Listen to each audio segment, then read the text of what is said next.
नमस्कार। आज meet and greet session में आज रूबरू होने जा रहे हैं इनकम टैक्स कमिश्नर रोली अग्रवाल जी से।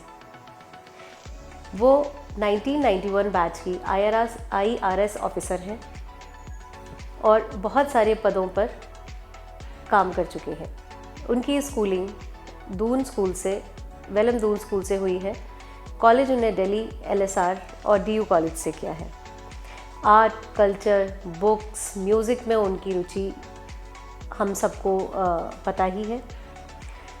आज उनसे पूछेंगे, एक महिला होने के साथ साथ वो जिस तरीके से इतना महत्वपूर्ण स्टेट का डिपार्टमेंट संभाल रही हैं, इतनी इम्पॉर्टेंट पोजीशन पे हैं, किस तरीके से वो अपनी जर्नी को देखती हैं, how she balance her life in last 25 years of her bureaucracy, 25 years of her experience in state and central. Let's ask Roli ji how this all happened to her.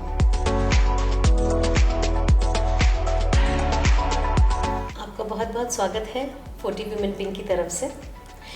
Ma'am, हम ये जानना चाहेंगे कि आपने Welham से schooling की, आपने LSR से BA ऑनर्स किया और आपने DU से आपने अपने MA सोशलॉजी में किया। छोटी सी बचपन की रोली से आज एक IRS रोली इनकम टैक्स ऑफिसर जयपुर, कैसा ये जर्नी कैसी रही? कैसे आप देखती हैं अपने बचपन को और आज आप जिस मुकाम पे पहुंची हैं उसको? मैं ये कहूँगी कि ये जर्नी बहुत ही इंटरेस्टिंग रही है। स्कूल वेलम्स एक पब्लिक स्कूल था जहाँ आपकी पर्सनालिटी की सारी फैसेट्स को वो डेवलप करना चाहते थे।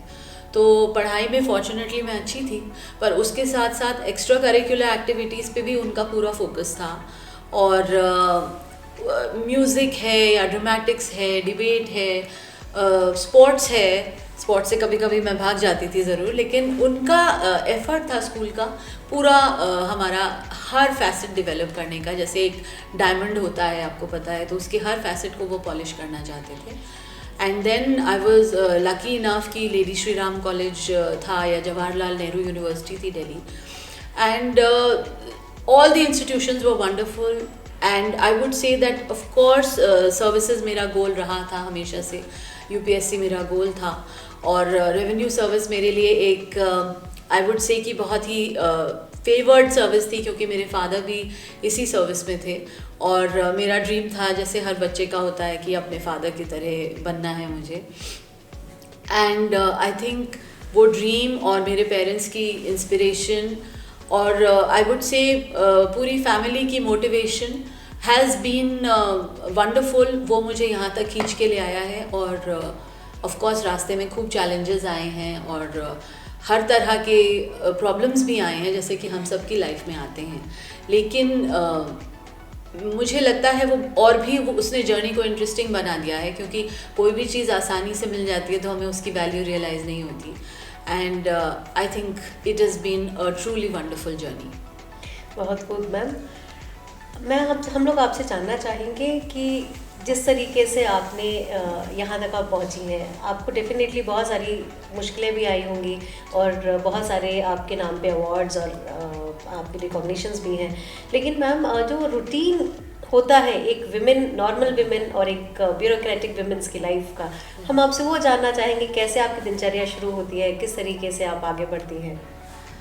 बहुत इंटरेस्टिंग क्वेश्चन है ये नेहा जी, एक्चुअली, क्योंकि मैं कोशिश करती हूँ अपनी लाइफ को जितना मैं नॉर्मल रख सकूँ उतना करने का। तो सुबह early morning, we are early risers, मेरे हस्बैंड और मैं उठ के हम ज़रूर मॉर्निंग वॉक की कोशिश करते हैं। चाहे कुछ भी हो, दिन के वो हिस्सा जो है वो हमारा है, तो मैं वो कोशिश करती हूँ कि उनके साथ अच्छी सी एक वॉक करके आऊँ और फिर मॉर्निंग चाय अखबार के साथ हम इकट्ठे लेते हैं, क्योंकि वो मुझे लगता है मेरे लाइफ का बहुत एक्सक्लूसिव पार्ट है जो मैं शेयर कर सकती हूँ with that's just me and my family. और उसके बाद तो फिर रूटीन स्टार्ट हो जाता है, तैयार होंगे, ऑफिस जाएंगे, पूरा 9 to 6 तो ऑफिस है ही, और उसके बाद भी कई बार 7 बजे 8 बजे तक भी ऑफिस रहता है। आपके ऑफिशियल कमिटमेंट्स रहते हैं बहुत सारे, बट और फिर उसके बाद शाम को आके फिर एक तरह से आपको एक बटन दबाना पड़ता है, स्विच ऑफ करना पड़ता है और घर के मोड में वापस आना पड़ता है। एंड देन कि घर में क्या बन रहा है और क्या होना है, फिर लाइफ वापस नॉर्मल हो जाती है। और शायद यही लाइफ का मज़ा भी है। बहुत सही बोला आपने। मैम, जो आप का प्रोफाइल है, प्रोफेशनल प्रोफाइल है इनकम टैक्स कमिश्नर जयपुर का, मैम उसके बारे में हम जानना चाहेंगे कि क्या आपकी रिस्पॉन्सिबिलिटी, क्या ड्यूटीज़, किस तरह से? देखिए, इनकम टैक्स का जो हमारा काम है रेवेन्यू सर्विस का, वो तो सब जानते हैं कि प्राइमरीली टैक्स कलेक्शन है। और हमारा बस अभी प्रेजेंटली मेरा काम अपील्स का है, तो उसमें जो भी असेसमेंट हुआ है और असेसी को कोई अगर प्रॉब्लम है या उसको लगता है उसके साथ जस्टिस फुल्ली नहीं हुई है या टैक्स ज़्यादा लगा दिया गया है, तो वो अपील में हमारे सामने आता है और हम उसकी प्रॉब्लम सुनते हैं या समझते हैं, वो अपना सबमिशन देगा और फिर हमें जो सही लगता है वो हम करते हैं। कोशिश यही करते हैं कि उसकी मदद हो सके और अगर कोई गलती से टेक्निकल या और कोई इनजस्टिस रह गई तो हम उसको पूरा कर सकें, उसको सुधार सकें। मैम, ये तो बहुत ही सिंपल शब्द में आपने जी सपोर्टिंग बता दिया, जबकि इनकम टैक्स तो एक हवा टाइप का होता है और विमेन के आगे जब फाइलें लेके बड़े बड़े व्यापारी आते होंगे तो मैं समझ सकती हूँ उनके एक्सप्रेशंस क्या रहते होंगे। ट्रू विमेन एम्पावरमेंट और लीडरशिप का ये तो उदाहरण रहता है। Thank you so much. Yes, of course, बहुत अच्छा लगता है एक्चुअली जब लोग आते हैं और बिजनेसमैन आजकल इतने इन्फॉर्म्ड हैं, उनके साथ साथ जो प्रोफेशनल्स आते हैं वो इक्वली क्या बहुत ज़्यादा इन्फॉर्म्ड हैं और it is like a match of wits, I would say, कि आपको वो एक चैलेंज होता है कि आपका दिमाग और उनका दिमाग है एंड यू नो आप फाइल को स्टडी कर रहे हैं and you are trying to find out कि इसमें कहीं टैक्स इवेजन तो नहीं है, तो बल्कि बहुत मज़ा आता है। आई वुड से it is like it's a very interesting thing, kind of chasing game. Very nice. Ma'am, वैसे तो हर एक वुमेन सुपर वुमेन होती है, लेकिन ऑफ कोर्स एक लीडरशिप पोजीशन में जाने के बाद वर्क लाइफ बैलेंस जो होता होगा, आई एम श्योर वो बहुत डिफ़िकल्ट भी होता होगा। और अगर आप अपना वर्क लाइफ चैलेंज आप कैसे मैनेज करती हैं? बहुत बार होता होगा कि कभी डिनर पे जाना है, कभी हस्बैंड भी, आपके तो हस्बैंड भी IAS है, सो आप दोनों का टाइम मैच होना कितना मुश्किल, फिर बच्चों को लेके जो कॉम्प्लिकेशंस आती होंगी, तो आप में कैसे ब्लेम गेम, हस्बैंड कैसे ब्लेम करता होगा तुम ध्यान नहीं देती हो, या वो कैसे होता है? That has, I think I've been very lucky because my husband, वो बचपन से काफ़ी 16 कंट्रीज़ तो वो शादी के पहले ही घूमे हुए थे। उनके फादर प्रोफेसर हैं, फिज़िक्स के प्रोफेसर थे और उनके साथ वो बहुत कंट्रीज़ में रहे, तो वो मेरा शायद गुड लक रहा कि उन्होंने, क्योंकि इतने कंट्रीज़ में रहे और मदर को देखा, क्योंकि हर जगह तो हाउस हेल्प नहीं हो सकती, तो कई बार तो उनको एक आदत है कि हाँ, अगर वुमन इज़ वर्किंग तो man is also there to help her. तो ज़रूरत पड़े या ना पड़े, लेकिन वो हमेशा उनको ये फील रहता है कि अगर ये कर रही है तो कुछ काम किचन में कर सकता हूँ।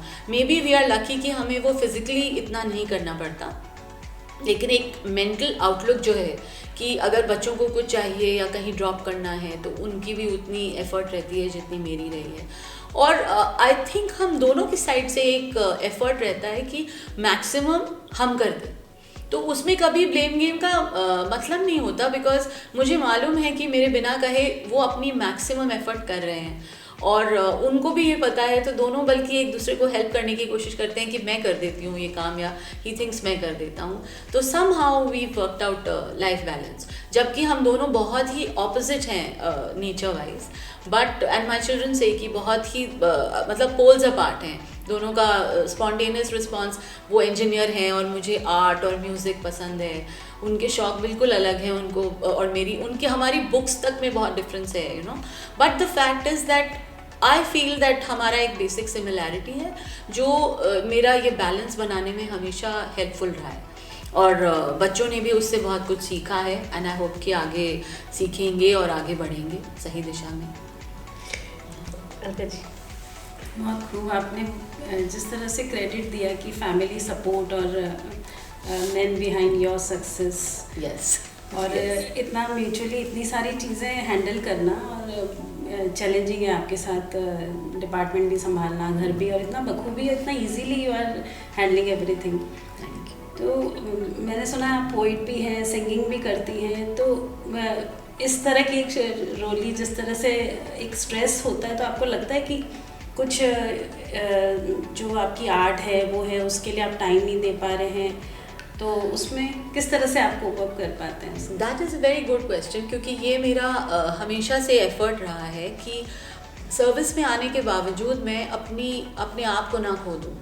तो एक सर्विस को मैं फुल जस्टिस करते हुए, और ये मेरा क्लेम है कि कोई जितना भी हार्ड वर्क करे, मैं कोशिश रहती है कि मैं सबसे ज़्यादा काम करके दूँ और आउटपुट दूँ। पर उसके साथ साथ ये मेरी मदर ने शुरू में ही कहा था कि don't forget that you are a woman and enjoy being a woman and I enjoy being another human being. तो ये जो म्यूज़िक है ये तो खैर मेरे लिए बहुत ही ज़रूरी है। आप देखते हो स्टेज पे इधर उधर कहीं भी मौका होता है तो मैं ज़रूर गाती हूँ, और मेरे लिए एक डी स्ट्रेस फैक्टर है वो, मुझे स्ट्रेस बस्टर है मेरा।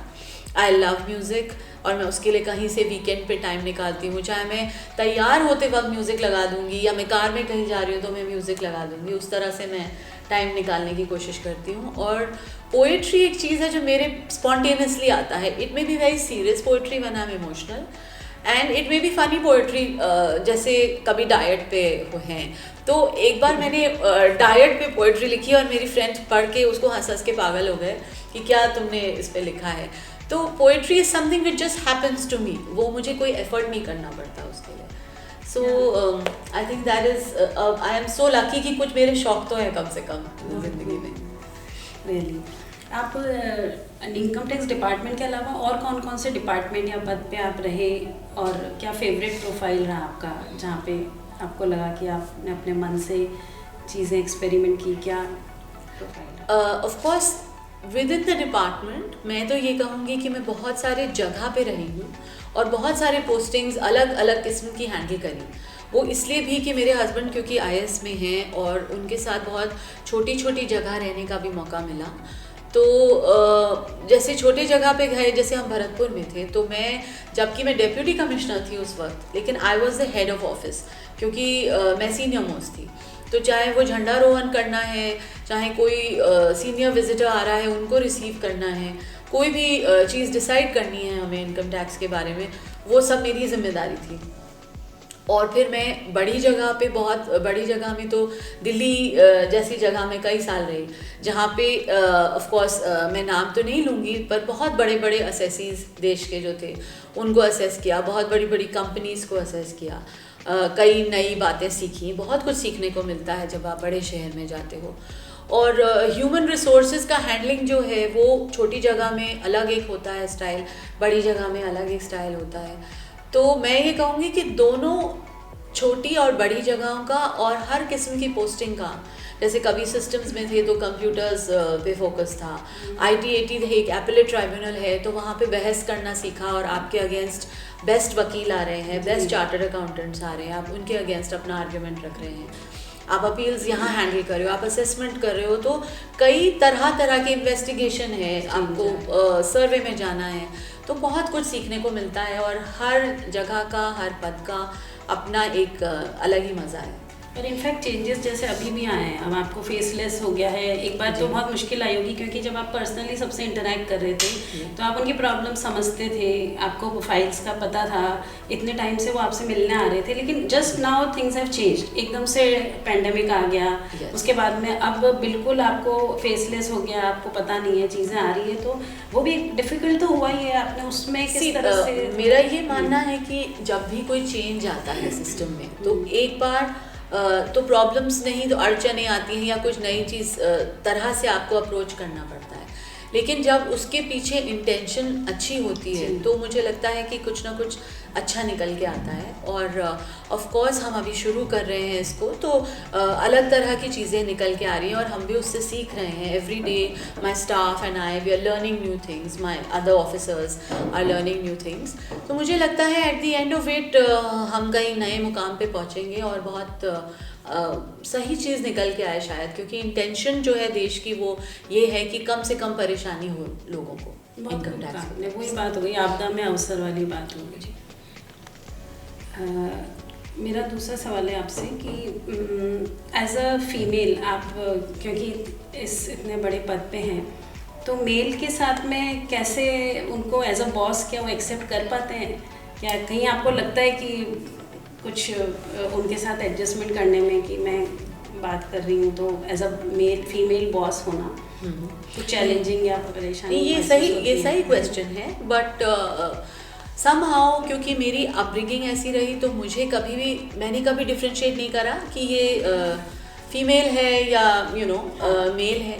लेकिन हो सकता है कि कई बार किसी की अपब्रिंगिंग में थोड़ा कंजर्वेटिव अपब्रिंगिंग रही हो, और मुझे कई बार लगा ऐसा कि शायद थोड़ा कंजर्वेटिव रहे हो। And you be surprise that कभी कभी आपके ही सीनियर लेडीज होते हैं कॉलीग्स, तो उनसे भी प्रॉब्लम आ जाती है, तो आपको फेस करना पड़ता है। You have to take it in your stride and go ahead, because problems तो हर रूप में आएंगी, हर तरह से आएंगी। और मेरा ये थिंकिंग है कि जिससे भी कभी प्रॉब्लम आए किसी टाइप की, मैं वैसे ना बनूँ आगे बढ़कर, और मैं कम से कम अपनी तरफ से और बेटर इंडिविजुअल बनूँ हर दिन। So it's always a learning. It's always a learning. I just take it like that. So nice. Lastly मैं आपसे एक सवाल ही करूँगी, कुछ मेमोरेबल आपको कोई इतनी जर्नी में कुछ ऐसा इंसिडेंट्स आपको याद आता हो कि अरे बहुत इंसिडेंट्स है every day as I said, जो आप शेयर करना चाहें? ओके, तो फिर अगेन मैं बिना नाम लिए ये कहूँगी कि जैसे मैं इन्वेस्टिगेशन विंग में थी कुछ टाइम, जिसमें कि आप इंफॉर्मेशन इकट्ठी कर रहे होते हो। तो कुछ इन्फॉर्मेशन हमारे पास आई कि कंप्यूटर से हमने कोलेट करके देखा कि शेयर्स जैसे खरीद रहे थे लोग, तो हमने देखा एक पर्टिकुलर सरनेम आ रहा था जिसमें उन्होंने ढेर सारे शेयर्स में इन्वेस्ट किया हुआ था। तो मैंने अपने इंस्पेक्टर को बोला कि पता करो कौन से हैं, क्या हैं, फैमिलीज हैं, बहुत सारे लोग थे। एक दिन मेरे दरवाजे पे करीब 6 लोग एक बड़ा सा बोरा लेकर और खड़े हो गए। तो मुझे बड़ा शॉक लगा, मैंने कहा ये क्या है? कि जी हम फलां, उन्होंने अपना नाम लिया कि आप इंक्वायरी करा रहे थे और ये शेयर्स में हमने इन्वेस्ट किया था। तो मैंने कहा आप कौन हैं? तो वो एक बहुत बड़े मंदिर के पुजारी थे, और वो फैमिली थी, पुजारी फैमिली, और वो उस बोरे में पता नहीं कितना 100 किलो 50 किलो का बोरा में प्रसाद लेके आए थे। तो उन्होंने कहा ये प्रसाद आपके लिए लाए हैं और आप हमें छोड़ दीजिए। तो मतलब कभी कभी ऐसा किस्सा हो जाता है, मैंने कहा ये इतना प्रसाद तो खा के डायबिटीज़ पक्का होनी है, आप प्लीज़ मुझे सैंपल का प्रसाद दे देना, लेकिन आप मेरे जवाब दे दो, मैं उसमें ज़्यादा इंटरेस्टेड हूँ।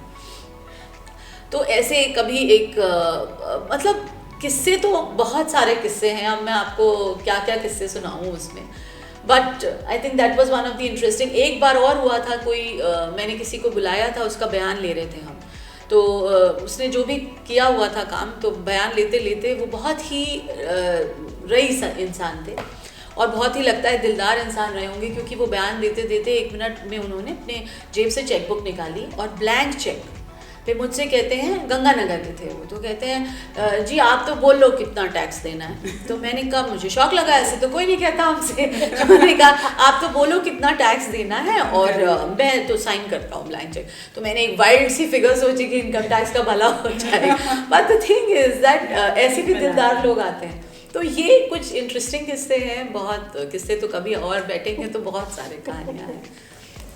जाते जाते आपसे 2 लाइन सिंगिंग, आपका फेवरेट कुछ भी हमारी 40 वुमेन विंग के लिए, कोई भी पोइट्री में, कोई भी पोइट्री, और अगर डाइट के ऊपर हो तो मज़ा ही आ जाए, बिकॉज आज की तारीख में डाइट प्रोमिनेंट लाइफ का हिस्सा बन चुकी है।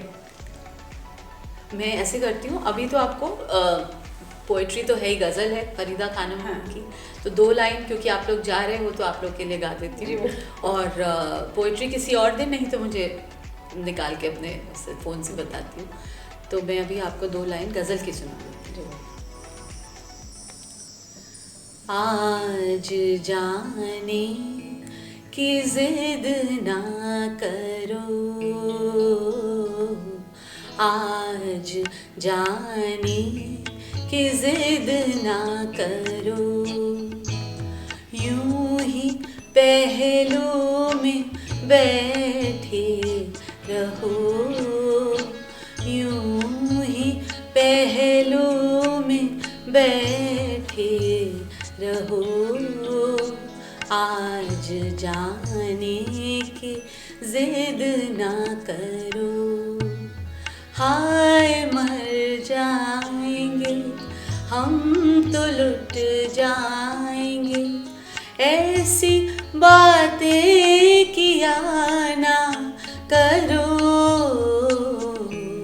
आज जाने की जिद ना करो। Thank you, that is for you. बहुत खूब मैम, बहुत अच्छा गाया आपने।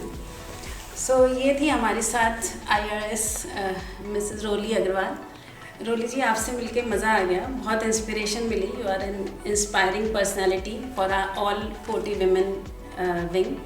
और हम लोग ज़रूर आपसे किस तरह से लाइफ को विथ वर्क बैलेंस करना और साथ में अपनी हॉबीज़ को भी आगे लाना, तो जल्दी आपके साथ एक प्रोग्राम भी हम विमेन विंग करेंगे। So thank you so much. तो इसी के साथ ये थी रोली जी, और जल्द ही हम आपसे मिलते हैं नई शख्सियत के साथ। धन्यवाद।